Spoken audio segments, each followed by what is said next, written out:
তো হয়, মই যোৱাকালি খবৰটো পাইছিলোঁ যে আমাৰ কমতা সমাজ উন্নয়ন যিটো NGO আছে, এই NGOৰ দ্বাৰা মানে এটা নিউজ পাইছিলোঁ যে যোৱা বৰতলা যিটো ঢালিগাঁও, চিৰাং বুলি কয়, ঢালিগাঁৱৰ সেইখিনি বৰতলাত ফ্লাইঅভাৰৰ তলত এগৰাকী বৃদ্ধ মহিলা, মানে খুবেই মানে বৃদ্ধ আৰু বহুত বয়স হৈছে, মানে ফ্লাইঅভাৰৰ তলত বোলে পৰি আছিলে।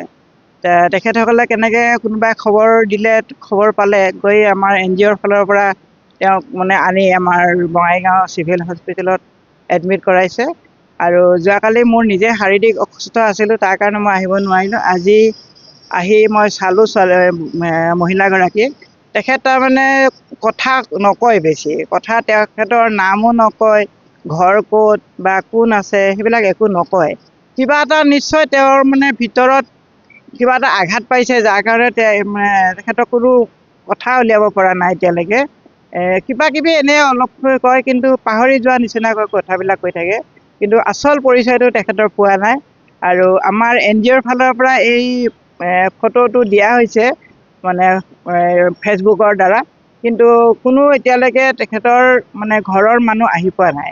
কিন্তু আমি এটাই কথা অনুৰোধ কৰোঁ যে বৃদ্ধগৰাকী ঘৰত কোন আছে কোন নাই আমি নাজানো। যদি আমাৰ ফেচবুকৰ জৰিয়তে আমাৰ ফটোখন যদি কোনোবাই চিনি পাইছে, মই এটাই অনুৰোধ কৰিম, তেওঁৰ নিজৰ যদি সতি সন্তান আছে তেওঁলোকে আহি বৃদ্ধগৰাকীক ইয়াৰ পৰা উদ্ধাৰ কৰি লৈ যাওক। আৰু নহ'লে পৰৱৰ্তী সময়ত যে প্ৰত্যেকৰে এটা দিন আহিব, গতিকে তেওঁলোকেও যে তেনেকুৱা এটা কোনো মানে সমস্যা নাহিব সেইটো ক'ব নোৱাৰি। কাৰণ মা দেউতাক সকলোৱে চাব লাগে, মা দেউতাকে এটা হ'ল পৰম মানে ভগৱান বুলি ক'ব লাগে।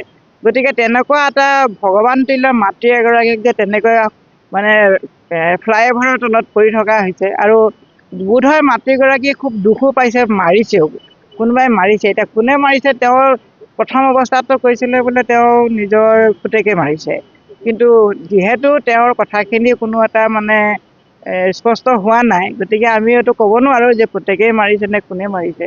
কিন্তু হয়, হাতত মৰাৰ চিন আছে, দুখ পাইছে, আৰু মানে খুব ভোকত 2-3 দিন সম্ভৱ ভোকতে আছিল, আৰু ভোকত থকাৰ কাৰণে তেওঁ মানে খুব দুৰ্বল হৈ গৈছে।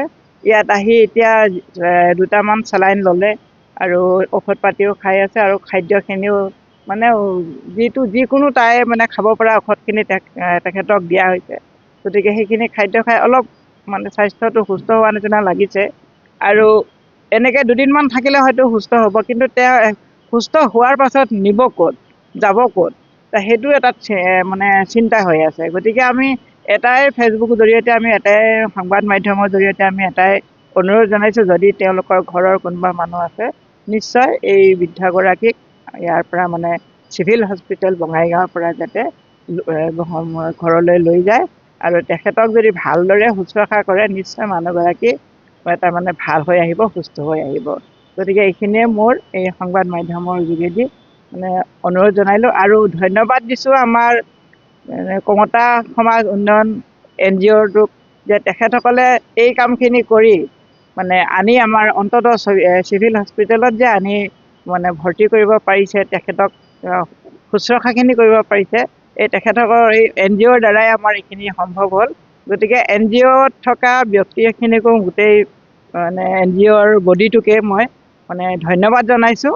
আগলৈও এনেকুৱা ধৰণৰ কাম যাতে কৰি যাব পাৰে, সেইখিনিকে মই ভগৱানৰ ওচৰতো প্ৰাৰ্থনা কৰিছোঁ, আৰু বৃদ্ধাগৰাকীৰ মানে আশু আৰোগ্য মই ভগৱানৰ ওচৰত প্ৰাৰ্থনা কৰিছোঁ। ক'বলগীয়া কথা আচলতে এনেকুৱা, আজি দুৰ্গা পূজা চলি আছে। দুৰ্গা পূজাৰ সময়ত সকলোৱে নিজৰ পিতৃ মাতৃ সতি সন্তানক লৈ মানে এটা ফূৰ্তিৰ দিন মানে বুলি মানে সকলোৱে কৰি আছে, ফূৰ্তি কৰি আছে। কিন্তু তেনেস্থলত আমাৰ এগৰাকী বৃদ্ধা এই হস্পিটেলৰ ফুটপাথত পৰি থকা, ফ্লাইঅভাৰৰ তলত পৰি থাকি আৰু আজি হস্পিটেলত আহি মানে এডমিট হ'বলগীয়া, তাকো কোনোবা অঞ্জান ব্যক্তিৰ দ্বাৰা। গতিকে এনেকুৱা এখন সমাজ আমি মানে আজি বৰ্তমান আমি যে জীয়াই আছোঁ নেকি? আমাৰ সমাজখন ইমান অভদ্ৰ নহয়, ভদ্ৰ সমাজ। গতিকে ভদ্ৰ সমাজৰ সকলো সন্তানকে মই অনুৰোধ জনাওঁ যে ভদ্ৰ সমাজৰ কামখিনি সদায় ভদ্ৰভাৱেই কৰক, সকলোৱে আগবাঢ়ি যাওক, সকলোৱে এনেধৰণে নিজৰ পিতৃ মাতৃ শুশ্ৰূষা কৰাটো আগবাঢ়ি আহক। আৰু আজি পূজাৰ দিনতো মই এইখিনি সকলোকে মানে আহ্বান জনাইছোঁ। আৰু দুৰ্গা পূজাৰ আমাৰ মানে চলি থকা বৰ্তমান চলি আছে দুৰ্গা পূজা, সকলোকে অসমৰ ৰাইজ তথা পৃথিৱীৰ ৰাইজকে দুৰ্গা পূজাৰ মই শুভেচ্ছা জনাইছোঁ লগতে।